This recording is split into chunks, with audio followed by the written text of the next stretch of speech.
Bonjour à toutes et à tous, Beshem Hashem Naaseh Venatzliach. Alors voilà, aujourd'hui on va avoir un thème qui est très important parce que, vous savez, durant toute notre vie, on est confronté à des choix, d'accord, qui doivent aboutir normalement à des décisions, mais on a du mal à les prendre.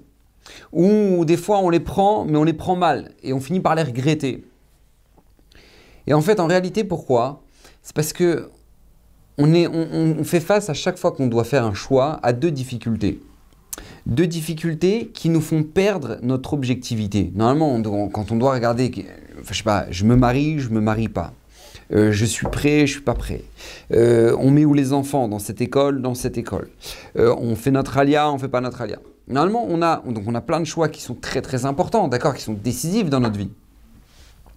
Et là, il est attendu justement dans ces moments-là d'avoir le maximum d'objectivité. C'est-à-dire de savoir regarder, mettre ce qu'on appelle voilà, le projet sur la table et maintenant regarder le pour, le contre. Mais là, justement, il y a deux difficultés. La première difficulté, c'est tout simplement le fait que maintenant on a énormément d'intérêts personnels. D'accord? Et ces intérêts personnels, et ben même si maintenant des fois on a l'impression que bah non, pas du tout, moi je suis complètement parvé dans mes choix, non, j'ai suffisamment de recul. Or, il faut savoir que c'est faux. C'est important de savoir, c'est faux, et je vais vous prouver que c'est faux. Que même la personne qui peut se dire, attends, mais moi je suis extrêmement mature, je sais prendre le recul qu'il faut, La Gemara, elle nous dit, écoutez bien cette Gemara, la Gemara nous dit que lorsque le Sanhedrin, la grande assemblée, d'accord, se rassemblait à Yerushalayim, et Bezrat Hashem se rassemblera Miram Yabenu, lorsqu'il se rassemblait pour justement décider si maintenant cette année sera une année embolismique, ou non, c'est-à-dire est-ce qu'on maintenant on va rajouter un deuxième mois de Hadar, parce qu'on a besoin que maintenant de faire rentrer Pessah plus tard dans l'année. Lorsqu'il s'assoit, il y a deux personnes qui n'avaient pas le droit d'être présentes. Même si maintenant ces deux personnes-là pouvaient faire partie des juges du tribunal, de la grande assemblée, ces deux personnes-là n'ont pas le droit d'y être ce jour-là. Qui sont-ils? Écoutez bien. Le roi d'Israël et le Kohen Gadol, le grand prêtre. Ces deux personnes-là n'ont pas le droit d'être présentes lorsque maintenant le tribunal va décider est-ce que maintenant on va rajouter un deuxième mois de Hadar cette année. Pourquoi? Nous dit la Gemara, écoutez, accrochez-vous bien. La Gemara nous dit, parce que le roi, lui, il a un intérêt de rajouter un mois de Hadar, un deuxième mois de Hadar. Il a un intérêt. Pourquoi? Quel intérêt il a? Parce que nous dit la Gemara, lui, le roi, il paye ses soldats à l'année. Donc maintenant, lui, c'est tout bounef. Parce que puisque maintenant il paye ses soldats à l'année, et ben voilà, il a gagné un mois. Elle est belle. Maintenant, mes chers amis, je ne sais pas, je tiens à vous rappeler que quand on parle du roi d'Israël, on parle aussi de David Ameler. David Ameler, lui aussi, n'avait pas le droit de s'asseoir. Shlomo Ameler aussi n'avait pas le droit de s'asseoir. Maintenant, c'est marqué dans Teilim que Hachem Imo, que Kadosh Baruch Hu, il était avec David Ameler. Ça veut dire quoi? Hachem Imo, nous dit la Gemara, Alacha kemoto bechol makom. David Ameler, dès qu'il donnait son avis dans la halacha, d'accord, s'il y avait une divergence ou quoi, dès qu'il donnait son avis, la halacha, elle allait automatiquement comme lui. Tellement c'était un géant en Torah, David Ameler. Il pouvait avoir n'importe quel sage extrêmement puissant. La halacha, elle est comme David Ameler. Là, on te dit non, David, tu peux pas. Je t'explique pourquoi. Parce que tu payes les salaires. Alors, on n'est pas en train de parler d'un PDG d'entreprise, là. On est en train de parler du roi d'Israël, celui qui a écrit les Teilim. On parle de Shlomo Ameler, qui a écrit Michelet, Kohelet. Qui, eux, maintenant, parce qu'ils ont des salaires en plus, et ben eux, maintenant, ils vont réfléchir comme ça, quand est-ce que maintenant le Pessah? Mais non, comment c'est possible? Comment c'est possible, nous dit la Gemara? Parce qu'on n'est pas conscient de nos intérêts personnels lorsqu'on décide. Et eux, c'est sûr qu'ils ont un intérêt. Et le Kohen Gadol, nous dit la Gemara, pourquoi le Kohen Gadol? Pourquoi lui ne peut pas être là? Parce que lui, au contraire, lui ne veut pas rajouter un deuxième mois de Hadar. Parce que lorsqu'on rajoute un deuxième mois de Hadar, ça décale tous les mois d'après. Et ça veut dire que Tishri sera encore plus engagé dans l'hiver. Pourquoi? Parce que si on rajoute un mois de Hadar, donc Tishri est décalé. Et le problème, c'est si le mois de Tishri rentre plus dans l'hiver, eh ben lui, le Kohen Gadol, le jour du Yom Kippour, il doit se tremper au mikvé plusieurs fois. Et quand il se trempe dans le mikvé, elle n'était pas chauffée l'eau, elle était froide. Donc plus Tishri est dans l'hiver, plus l'eau sera froide. Moins il y a de mois de Hadar. Si on laisse un seul mois de Hadar, Tishri sera plus proche de l'été. Donc du coup, l'eau sera moins froide. Donc le Kohen Gadol ne peut pas s'asseoir au Sanhedrin pour décider si maintenant on va rajouter un mois de Hadar. Quand on parle du Kohen Gadol, l'homme le plus kadosh de tout l'âme Israël, sur lequel c'est marqué, écoutez bien, la Torah nous dit Vechol Adam lo yavo be'oel moed, le jour de Yom Kippour, personne ne rentrera dans le Kodesh HaKodashim. Personne. Vechol Adam, tout homme, lo yavo, il ne viendra pas, be'oel moed, dans le Kodesh HaKodashim. Le jour de Yom Kippour. Demande le Midrash sur place, la Gemara le demande. Elle dit, mais je ne comprends pas comment la Torah peut dire une chose pareille, alors que le Kohen Gadol, il doit rentrer dans le Kodesh HaKodashim. Il doit rentrer le jour de Yom Kippour, c'est le seul jour dans lequel il rentre. Alors comment la Torah peut nous dire ça?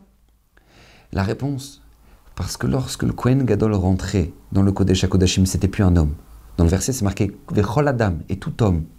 Mais le Kohen Gadol, le jour du Yom Kippour, c'était plus un homme, c'était un ange. C'était un ange. Il avait atteint de tels niveaux de Gedusha, de sainteté, qu'il était devenu un ange. Maintenant, de lui, la Gemara nous dit que c'est pas possible. Il ne pourra pas s'asseoir au Sanhedrin parce que de peur que maintenant, lorsque va tomber Yom Kippour, plus tard dans l'hiver, il va rentrer son pied dans l'eau et il va dire « Oh, j'aurais pas dû rajouter un mois d'Adar. » Ah mais de qui on parle? Rabbi, de qui on parle? La Torah vient nous apprendre ici une leçon qui est fondamentale. C'est que quand maintenant tu as tes intérêts dans la chose, automatiquement tu n'es plus objectif. Mais on peut le voir ça, non? Je vous ai donné des cas extrêmes, parce que comme ça personne ne pourra dire « Ah non, attendez, moi ça ne me concerne pas », d'accord? On est tous en dessous du Kohen Gadol et du roi d'Israël, d'accord? On est tous en dessous. Maintenant, on a un exemple type, d'accord? Shabbat. Shabbat, Madame Benamou, par exemple, met la dafina sur la plata. Maintenant, bien évidemment, dafina qui est bien prête, bien faite, elle embaume la maison. Shabbat matin, toute la maison, elle sent la dafina. Là maintenant, Madame Benamou, elle se réveille le matin, elle sent. Ça sent pas. Ne me dis pas que la plata s'est éteinte. Ne me dis pas ça. Et là maintenant, elle descend en panique, en peignoir. Elle descend dans la cuisine, elle voit que non. La plata est allumée. Mais en fait, la casserole de dafina, elle était trop à l'extrémité de la plata. Donc elle n'a pas pu bien chauffer, bien mijoter. Donc là maintenant, elle veut la décaler vers le milieu de la plata pour que ça chauffe mieux. Maintenant, elle a le droit de faire ça ou elle n'a pas le droit de faire ça? Et là, en 2 secondes, sans jamais avoir ouvert le Shulchan Aruch, sans avoir regardé le Yilkut Yosef, d'un coup, elle dit « Ouais, mais c'est sûr que c'est permis, parce qu'Hachem, il veut qu'on kiffe, Hachem, il veut qu'on se détende, et c'est une mitzvah en plus. » Ah, j'ai pas compris. Comment t'as fait ce calcul? Mais comment c'est possible? Comment tu peux trancher, toi, maintenant? D'un coup, t'es décisionnaire de la génération. La réponse, elle est que quoi? Que nos intérêts sont tellement forts. Tu peux pas dire, je peux pas présenter une dafina pas bien cuite ce midi. Que du coup, maintenant, toi-même, tu peux te trancher la halakha.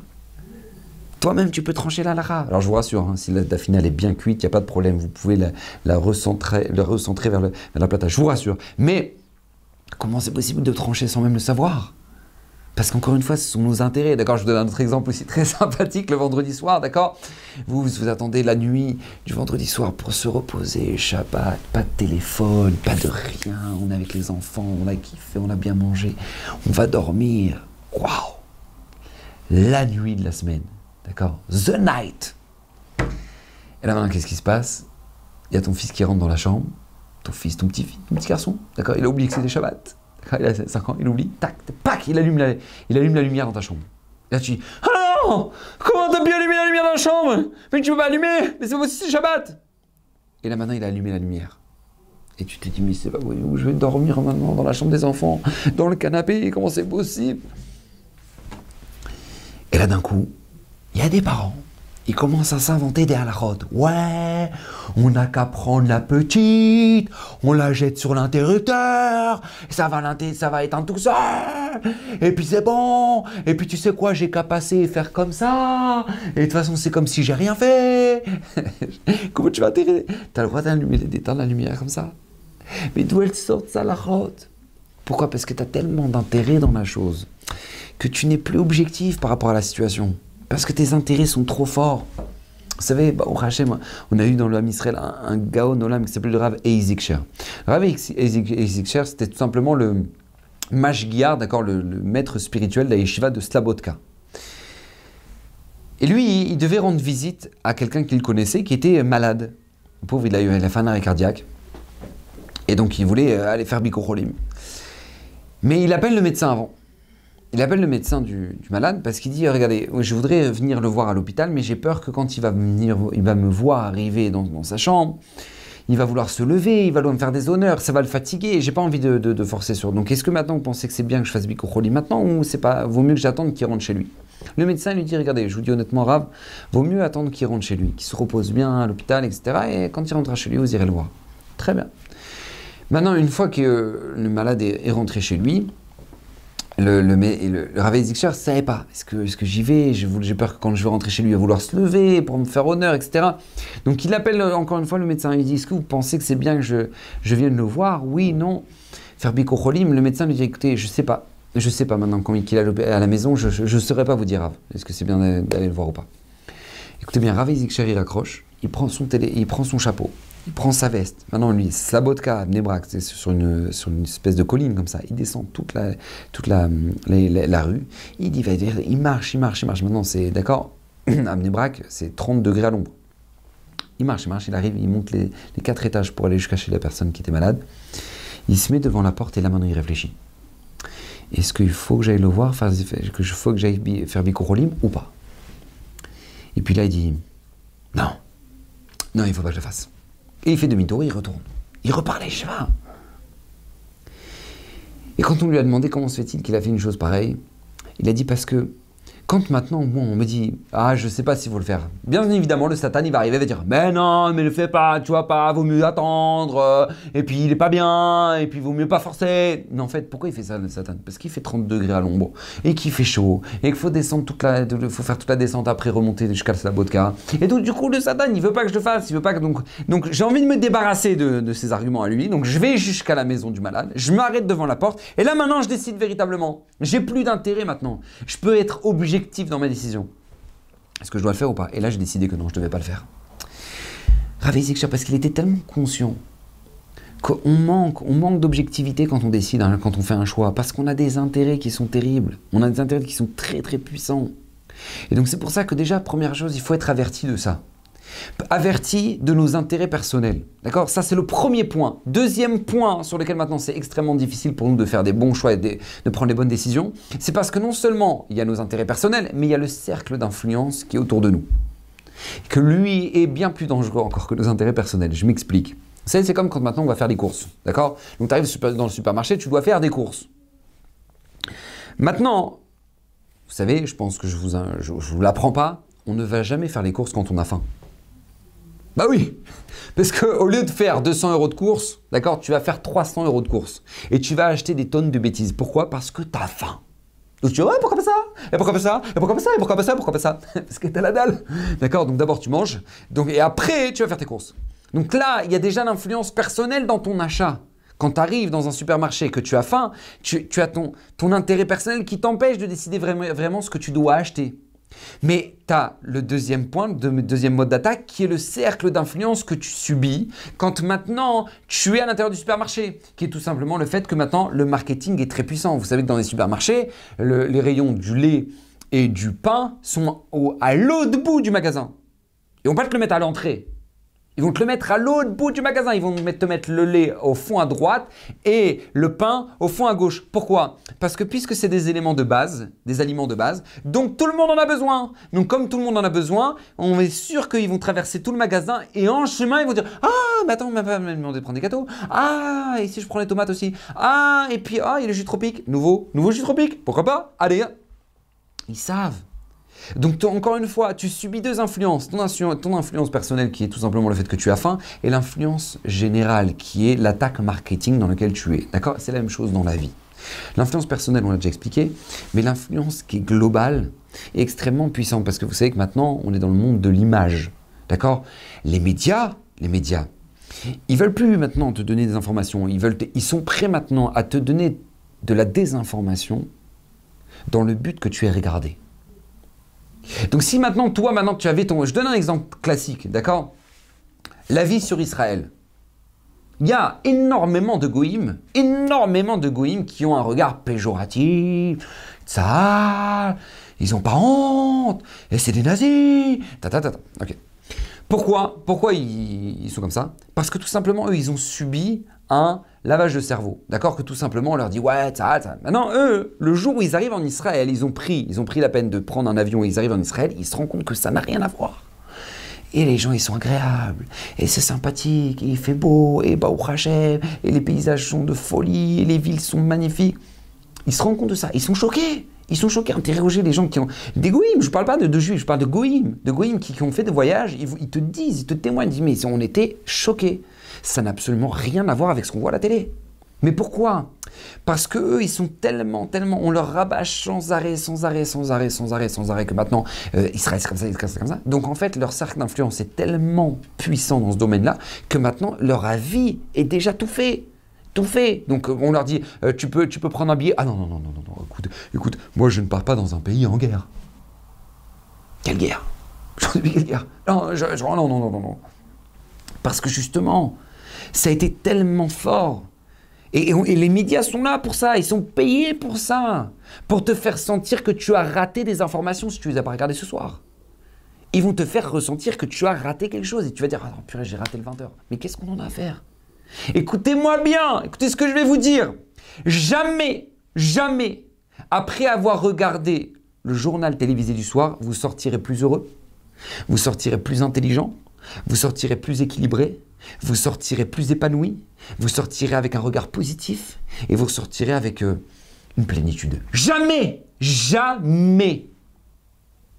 Ils sont là pour justement atteindre ce qu'il y a de plus mauvais chez nous. Parce que toi, maintenant, tu avais ton avis politique. Maintenant, on ne veut pas que tu aies ton avis politique. On veut que tu deviennes haineux. C'est-à-dire que toi, maintenant, tu dis, bon, moi, je suis plutôt à droite, voilà, parce que je me retrouve plus dans les idées. Maintenant, on va faire en sorte que maintenant, tu sois un extrême droite. On va faire en sorte que maintenant, on va te montrer des vidéos de la gauche, mais des vidéos catastrophiques qui iront dans ce sens. Et après, pareil, vice-versa. Faire montrer que c'est une catastrophe et que de toute façon, les religieux, c'est tous des fous, c'est des malades. Maintenant, on te parle de 100 personnes dans la rue. Ça fait beaucoup sur une vidéo, 100 personnes dans la rue. Mais dans la ville, il y a 190 000 personnes. Mais toi, tu dis, ouais, t'as vu les religieux, c'est tous les mêmes, et on le savait. Mais c'est incroyable. Il y a un religieux qui s'est comporté bancal. Ah là, tout le monde dit, ouais, de toute façon, on savait, c'est tous des pervers. Mais comment c'est possible? Regarde le nombre des rochers Shivot, regarde le nombre des yeshivot qu'il y a, regarde. Parce que justement, c'est ça le but, c'est faire le focus pour détruire justement la vie privée d'une personne, ou détruire... On n'en a rien à faire maintenant. Le but, c'est d'avoir le scoop. Et toi, ça va être sur ton compte à toi. Que tu te sentes mal après eux, ils n'en ont rien à faire. Eux, ils sont très contents. Ils ont fait leur reportage, ils sont payés à la fin du mois. Et toi, tu vas t'endormir le soir. Mais c'est pas possible, mais c'est pas le truc, c'est pas le machin, c'est pas le truc. Et tes décisions sont touchées par ça. Parce que toi, tu veux faire ton alia, kolakavod, tu veux faire ta mise à t'installer, machin. Tu vas regarder un reportage de tous ceux qui ont raté et qui sont revenus en France et que fallait pas et que de toute façon, voilà. Donc toi, tu vas dire, ouais, bah, de toute façon, c'est mort, laisse tomber. Tu feras jamais. Et à côté de ça, tu peux dire, ouais, moi je veux faire l'ALIA, et puis tu vas regarder, tu vas aller voir que des gens qui sont intéressés financièrement à ce que tu fasses l'ALIA, et donc ils vont te dire, ouais, faut faire l'ALIA, tu vois pas, c'est la Géoula. Mais personne ne t'a parlé qu'après tes enfants ils risquent de traîner dans la rue, personne ne va te parler que donc du coup maintenant ça va être une catastrophe. Mais comment toi, ton choix il a été fait? Il a été fait parce que tu as vu. Parce que tu as vu. Et maintenant, les réseaux sociaux, mais j'en parle même pas. Les réseaux sociaux, j'en parle même pas. D'accord? C'est-à-dire que les réseaux sociaux, c'est une spirale sans fin. Vous savez que maintenant, avec l'intelligence artificielle, ils savent exactement, Facebook, Google, ils savent exactement ce que tu veux voir. C'est-à-dire que la vidéo qui va apparaître juste après quand tu as fini sur YouTube, c'est pas n'importe quelle vidéo. C'est une vidéo qui ira dans ton sens. Le choix de vidéo que tu auras sur la bande du côté, c'est les vidéos qui iront dans ton sens parce que tu es intéressé par ce sujet-là. Si toi, tu es à fond politique, ils vont te montrer à fond politique. Et si tu es de droite, ils vont te montrer des vidéos d'extrême droite. Pour que tu sois... Et on va pousser dans les extrêmes. On va pousser dans les extrêmes. T'étais un partisan de la droite, maintenant tu vas devenir un fanatique. Un fanatique, on va aller jusqu'au bout. Pourquoi? Parce que le but, c'est que tu passes le maximum de temps là-dessus. Parce qu'il y a des pubs, et parce qu'ils gagnent de l'argent, etc. Donc le but, c'est quoi? Mais toi, maintenant, tu vas dire, mais attends, mais est-ce que mon choix, il était bien fait? Et on devient incapable d'écouter l'autre avis. Parce qu'on est tellement rentré dedans. Le cercle d'influence dans lequel on est, il est tellement puissant qu'on devient incapable d'écouter l'autre. L'autre, il a son avis à donner. L'autre, il a quelque chose d'intelligent à dire. Mais on n'en a rien à faire, c'est un fou. C'est un juste un fou. Et lui, c'est un gauchiste. Bah, laisse tomber, il n'a rien compris. C'est que maintenant, on est devenu incapable de parler. On se crie dessus, on s'insulte, on se lance des pierres. Pourquoi? Pas parce que maintenant parce que c'est la personne, elle est comme ça, parce que tu as choisi véritablement, parce qu'on te l'a imposé ce mode de pensée. On te l'a imposé. Il y a des familles maintenant qui se retrouvent incapables de parler avec leurs frères parce que ouais non de toute façon je sais très bien comment ils pensent, laisse tomber, il vaut mieux pas que je le croise parce qu'il m'a pris la tête. Ouais non mais je sais très bien, c'est sa position là. Mais t'en sais rien, t'as regardé 15 000 vidéos que de gens qui soi-disant qui sont comme ton frère et toi maintenant tu dis ouais bah, c'est bon mon frère il est comme ça donc vaut mieux pas que je lui parle parce que je vais m'énerver avec lui. Et dès que maintenant lui va dire un mot qui peut se comprendre autrement, ouais on connaît le discours, on le connaît. Mais comment toi tu peux juger? Tu l'as même pas tu l'as même pas donné le temps de finir sa phrase. Parce que tout simplement tu n'es pas prêt à l'écoute. Pourquoi tu n'es pas prêt à l'écoute? Parce que tout simplement on t'a poussé dans les extrêmes. On t'a poussé dans les extrêmes. Et ça, la Torah te dit garde-toi de ça, fais très très attention. Regardez, il y a une mitzvah qui est tellement belle, tellement puissante. La Torah nous dit, a priori aux juges du Ham Israël, les Dayanim, tu ne prendras pas de corruption. L'otikar shorad. On a un interdit de la Torah de prendre ce qu'on appelle des pots de vin, d'accord, de la corruption. Viens Rashi nous précise, attention, ne crois pas qu'on parle des Dayanim que maintenant, c'est des Dayanim véreux. Genre, ceux qu'on leur met des enveloppes sous la table, vas-y, tends dans mon sens. On parle pas de ça. Parce que ça, c'est un autre interdit. Ça, c'est l'otate mishpat bechlal. D'accord? Ne fais pas... C'est un autre interdit des Dayanim. Ne fais pas pencher le jugement. On parle des Dayanim que maintenant, tu leur fais du bien pour que maintenant, toi, t'espères que... Par exemple, je vous donne un exemple très simple. Le Rav Ben Sion Abba Shaul. D'accord? C'est Kadosh Livracha. Il faisait partie du tribunal aussi à Yerushalayim.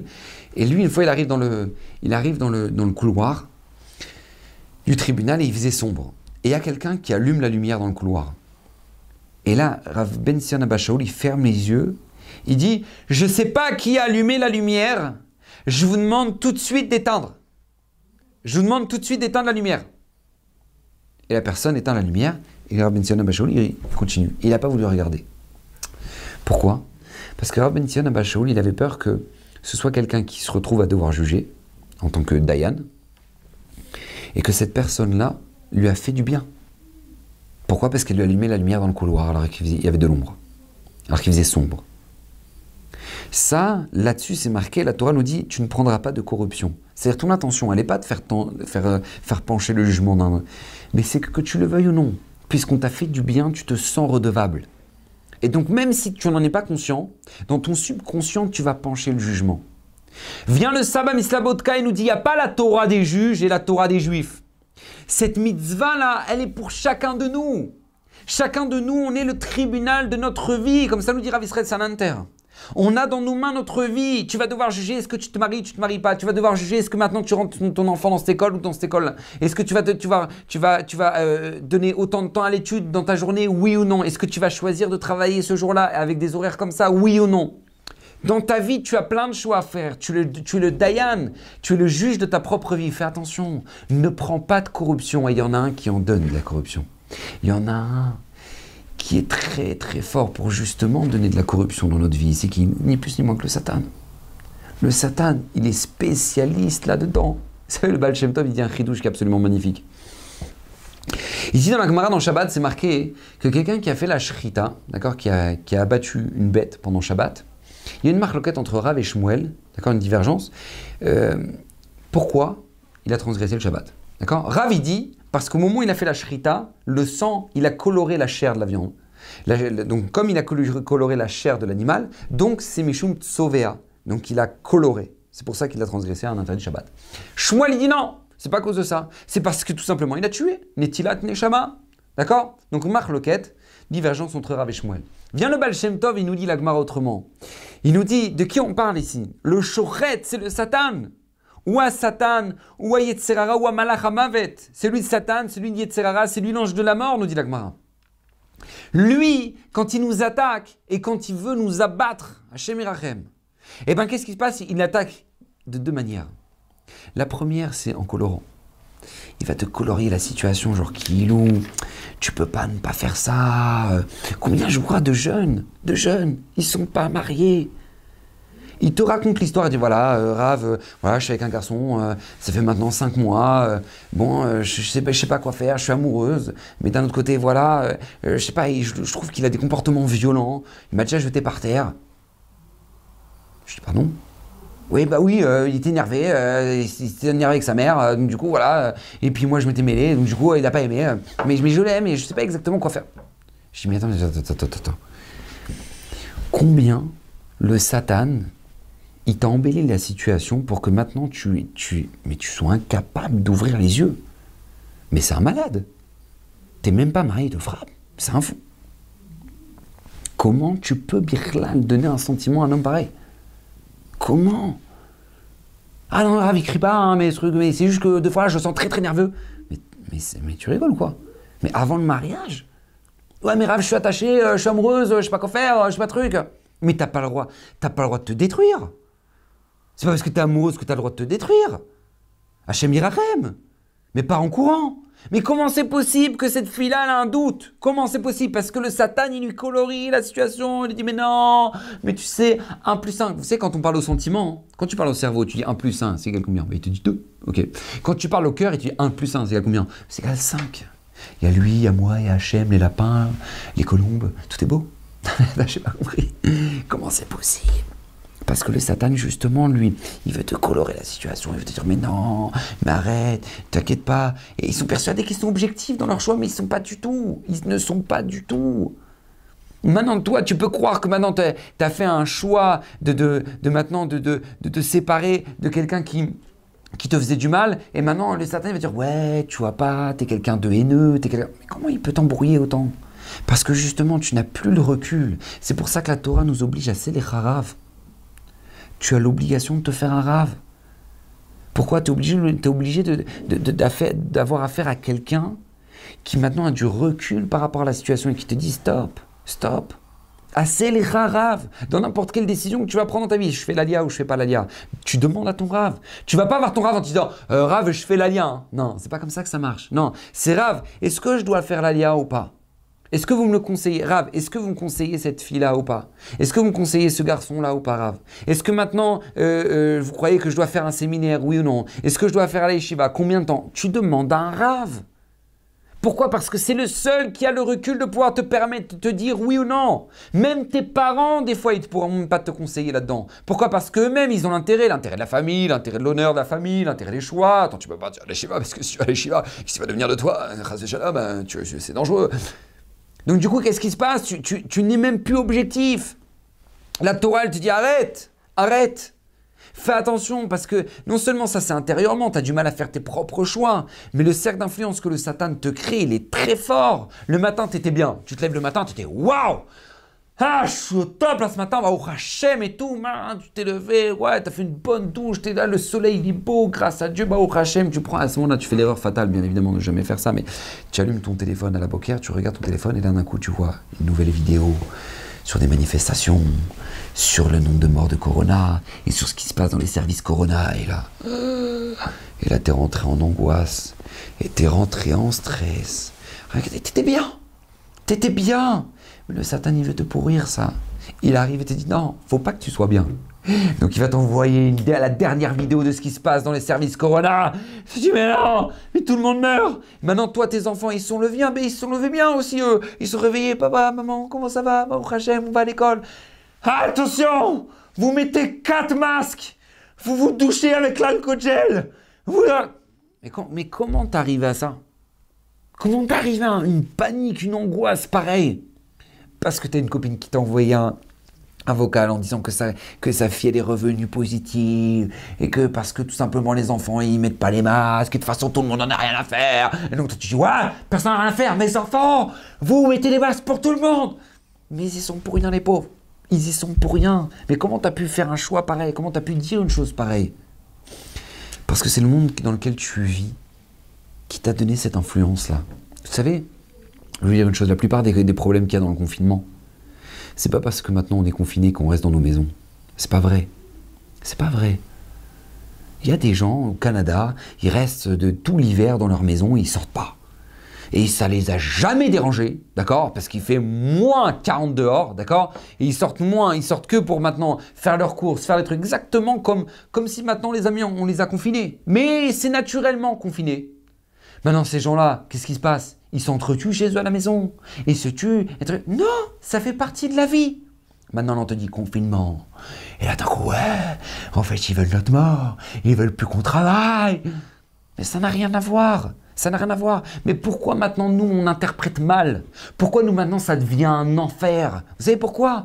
Parce que le problème, c'est qu'on regarde ce qui se passe. Ouais, et tout le monde en a rien à faire du corona. Et personne ne met de masque. Et tout le monde veut qu'on meure. Et l'État, ils veulent de façon qu'on n'existe plus, parce que de toute façon, si on existe trop, eh ben, on va contaminer. Donc, du coup, ils veulent plus qu'on soit là. Et de toute façon, ils veulent affamer la population. Regarde, tu vois cet arsub là que tu t'es rentré avec tout le regard de tout le monde là, tu l'as rentré chez toi. Et maintenant ton mari il est bien, mais toi t'as regardé ça et ton mari va te dire ouais ça te dérange pas, ouais attends ça va, ok, ça va, tu peux le faire toi aussi hein. Mais comment t'as pu dire une chose pareille alors qu'il t'a juste demandé un service? Tu sais pourquoi? Parce que t'as tellement l'angoisse, tu es tellement mal dû à ce que tu as vu que regarde les répercussions qu'il y a sur ton shalom bayit. Regarde la patience que tu as perdue pour l'éducation de tes enfants. Pourquoi?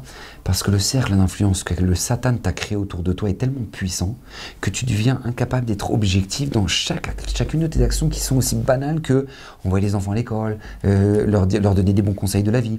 Non, on devient nerveux, on devient en tension, on devient... C'est pour ça que notre devoir, c'est s'éloigner du mal.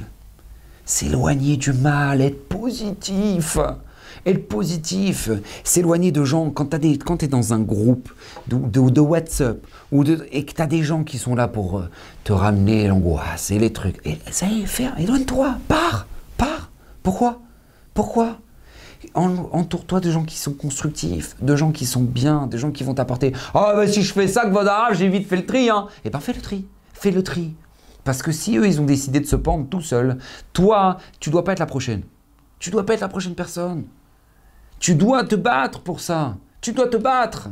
Tu dois te dire non, j'ai pas envie de m'enterrer vivant. Non, j'ai envie de vivre ma vie, j'ai envie d'être heureux, j'ai envie d'être épanoui, j'ai envie de... Akadosh Borou, il m'a demandé d'être épanoui. Akadosh Borou, il m'a tout donné pour être épanoui. J'ai la santé, j'ai la maison, j'ai le truc.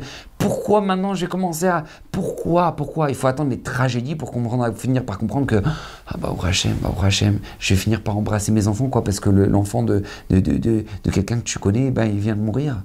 Hachem Irachem. Alors c'est pour ça que tu vas embrasser tes enfants ce soir. Pourquoi tu prends pas le temps le soir de se dire mais quel cadeau Akadosh Baruch Hu m'a donné à travers chacun de mes enfants? Et c'est très très important parce que si le cercle d'influence et si l'influence personnelle comme ça qu'on a chez nous-mêmes dans chacun de nos choix est tellement puissant, alors sachez qu'on peut changer le monde. Je vous avertis, on peut transformer le monde dans lequel on vit, mais on peut le rendre tellement plus beau, tellement plus beau. Quand toi tu as fait quelque chose de positif, mais tu peux t'auto-influencer. Parce que si le Satan lui se casse la tête à t'inventer 15 000 raisons de t'angoisser et de te dire non, mais ne sors pas, parce que de toute façon, tu sais, si jamais tu sors, eh ben, tu risques de mourir. On te dit non, tu fais ta part, tu mets ton masque, tu fais ton truc. Pourquoi tu veux commencer à t'angoisser comme ça? Pourquoi tu veux... Et non, si tu veux le vaccin, pourquoi? Si le Satan il trouve 15 000 raisons de t'angoisser alors que lui il te parle pour t'angoisser, alors combien de toi tu peux te parler à toi-même pour au contraire te rendre heureuse? Tu as fait quelque chose de bien, t'as épanoui ton mari, t'as épanoui ta femme, voilà, aujourd'hui tu t'es bien, cet après-midi tu t'es bien occupé des enfants. Achète-toi, fais-toi un kiff, achète-toi une glace, achète-toi un chocolat, donne-toi un cadeau. Donne-toi un cadeau, c'est légitime, Pourquoi pas? Tu t'es fatigué, tu t'es cassé la tête, donne-toi, encourage-toi. Dis-toi que quand tu fais quelque chose de bien, il y a un cadeau qui t'attend. Et tu te le payes à toi-même. Mamaya. Parle-toi. Parle-toi, dis-toi, Baruch Hashem, c'est bien, t'es bien, t'as bien fait. Aujourd'hui, t'avais du mal, tu t'étais pas bien, t'as décidé, allez, je me motive, je fais du sport ce soir. Allez, je fais du sport. Allez, je me bouge. Tu t'es fait du sport, Baruch Hashem. Baruch Hashem, dis-toi, t'es bien, t'as su bouger, t'étais pas resté là comme ça, à rien faire et machin. Tu t'es motivé, Baruch Hashem. C'est tellement important. Parce que tu verras, tu vas t'auto-influencer, ou tu vas t'auto-construire, automotivation. Automotivation. Et c'est pareil dans l'éducation des enfants. C'est vrai chez toi, combien c'est vrai dans l'éducation des enfants? Combien maintenant tu peux les influencer dans le bien, à regarder le bien, à voir le bien? C'est tellement important, à être positif sur soi-même, et leur dire c'est bien, tu vas réussir dans la vie, tu vas... Parce que allez, il a fait ses devoirs, et c'est vrai, il n'avait pas réussi les résultats des calculs, etc. C'est vrai, il s'est galéré, mais toi, tu étais là, tu dis, regarde, tu t'es cassé la tête, tu t'es trompé, mais tu t'es cassé la tête. Toi, tu seras quelqu'un qui va réussir dans ta vie. Tu sais combien ça construit un enfant dans ça? Au lieu de dire, ah, mais je sais pas faire des multiplications, tu vas finir quoi, éboueur? Non, tu le boostes. Tu le boostes. T'es là pour ça. La Gemara dans Ta'anit, elle nous dit, c'était pendant une période où il n'y avait pas de pluie en Eretz Israël. Et les Chachamim, ils ne savaient pas quoi faire. Donc ils ont instauré un jour de jeûne. Et là maintenant, il y a des grands rabbinim qui sont montés pour se mettre à prier pour que la pluie tombe. Et la pluie ne tombe pas. Et là, il y a un juif qui monte sur la Teva pour se mettre à prier. Et là, il dit, Avinu Malkinu, il se met à prier, à faire les tfilotes du jeûne. Et là, la pluie se met à tomber. Et les sages vont le voir, lui disent, mais d'où tu sors, toi? D'où ta tefila est tellement forte? Et lui, cet homme-là, dit, écoutez, moi, je suis rien d'autre qu'un professeur dans un Talmud Torah. Et en fait, quand moi, les enfants, je sens qu'ils ont un peu de mal à se motiver, etc., eh ben, j'achète un aquarium, et j'ai un aquarium avec des petits poissons. Je parle de la Gemara, elle raconte ça. J'ai un aquarium avec des petits poissons. Et je dis à l'élève, quand il a du mal, je dis, tu vois ce poisson-là? Tu réussis cet examen, tu réussis cet exercice-là, tu réussis ce contrôle, ce poisson, il est à toi. Il est à toi, regarde, il t'attend. Et ça les motive, Baruch Hashem, et Baruch Hashem, ils ont des bons résultats. Et je pense que c'est ça qui a pu aider. Et c'est ça qui a ouvert les portes du ciel. Parce qu'il avait la capacité de motiver les enfants. Combien c'est vrai chez nous? La dernière fois, j'étais à Souda Shlichit, vous savez, c'était compliqué, parce que Souda Shlichit pendant l'hiver, galère. Parce que maintenant, eux, ils ont mangé le midi, ils n'ont pas très faim pour la Souda Shlichit, ils ont envie de jouer, ils n'ont pas envie de se rasseoir. Enfin. La dernière fois, je dis à mes enfants, écoutez bien, si vous restez à la Souda Shlichit, vous asseyez, et bien, je vous donne une barre chocolatée. Une barre chocolatée pour vous. Alors, il dit, bon, ok, papa, allez, vas-y. Donc là, au top de la motivation, il perd les Shem Shamaïm, il dit, ouais, allez, papa, allez, pour toi, vas-y. Et puis moi, pendant la Souda Shlichit, je leur raconte une histoire. Je vous conseille le livre. Il y a 3 tomes, 5 minutes avant de dormir. Histoire pour les enfants. Extraordinaire. Super bien écrit, magnifique. Donc moi, je leur prends ce livre-là et je leur raconte une histoire. Ils adorent ça. Donc je leur raconte pendant la Souda Shlichit une histoire. Et là, les enfants, une histoire de folie. Elles sont toutes belles, mais l'histoire, elle était vraiment de folie. Et les enfants disent, waouh, papa, quelle histoire. Et là, je leur donne la barre de chocolat. Je leur dis, dites-moi honnêtement, qu'est-ce qui est meilleur, la barre de chocolat ou cette histoire? Et là, mes enfants vont dire, ah papa, non, cette histoire, elle était incroyable. Incroyable. Tu as poussé les enfants à aimer, à rester à la Souda Shlichit. Tu les as poussés à faire sentir que c'était un kiff. Waouh, c'était Kedaï qu'on soit là. Mais ça vaut de l'or, ça. Ça vaut de l'or, mais comment t'as fait? Avec du shochad, avec de la corruption, t'as fait ça. Vous savez, dans la Torah, le mot shochad, corruption, pot de vin, ça veut dire she'uchad. Parce qu'à partir du moment où tu donnes un pot de vin à la personne, elle fait un avec toi. Elle fait un avec toi. Tu as fait ça avec tes enfants, ils font un avec toi. Parce que tu les as achetés. Mais c'est pour ça qu'Akadosh Baruch Hu a créé cette force-là. C'est pas pour que maintenant on subisse les médias et les réseaux sociaux et qu'on soit tous des victimes. Non! C'est pour que toi, au contraire, toi t'influences les autres, toi t'aies un impact sur leur vie. C'est ça qu'Hachem il attend. C'est ça qu'Hachem il attend. Il y avait aux États-Unis un bachor qui s'appelait Rav Baor Levin. D'accord, non, Larry Levin. Ce bachor-là, bon, c'était un garçon qui n'était pas très religieux, d'accord, mais il cherchait, mais il avait même que de cheval, donc, d'accord, donc lui, il cherchait des petits boulots comme ça, et puis il voit une annonce dans une yeshiva à New York, voilà, cherche homme de ménage à la yeshiva, très grande yeshiva new-yorkaise. Donc du coup, qu'est-ce qui se passe? Il dit, ouais, là, ça fait l'affaire. Il arrive là-bas, et puis il se rencontre le Rosh Yeshiva, qui était tout simplement le Rav Shlomo Fleifeld. Maintenant, lui, le Rav Shlomo Fleifeld, il parle avec le garçon, il lui dit, voilà, je t'explique comment ça marche une yeshiva, c'est comme ça, truc. Alors lui, le Bachour, il lui dit, d'accord, Larry Levin, il lui dit, monsieur Rosh Yeshiva, je sais, je connais une yeshiva, je sais. Il dit, ah bon? Il dit, oui, il dit, je suis juif. Il dit, ah, tu es juif? Il dit, oui, et avant, j'étais dans les yeshivot. Waouh. Alors, le Rav Fleifeld, il lui dit, mais alors... Il dit, non, moi, je sais pas, c'est mal passé, truc, j'ai pas voulu continuer, et puis voilà, je suis là, non, je vais charger le petit boulot. Écoutez bien l'intelligence de Rav Shlomo Fleifeld. À ce moment-là, il s'arrête, il dit, regarde, pour le poste d'homme de ménage, on a trouvé quelqu'un. D'accord? On a trouvé quelqu'un, mais par contre, j'ai besoin de toi. Et tu me dis si tu es d'accord. Et je te paye à l'heure, comme si tu fais le ménage. Bachour, il dit, ok, ah, c'est quoi?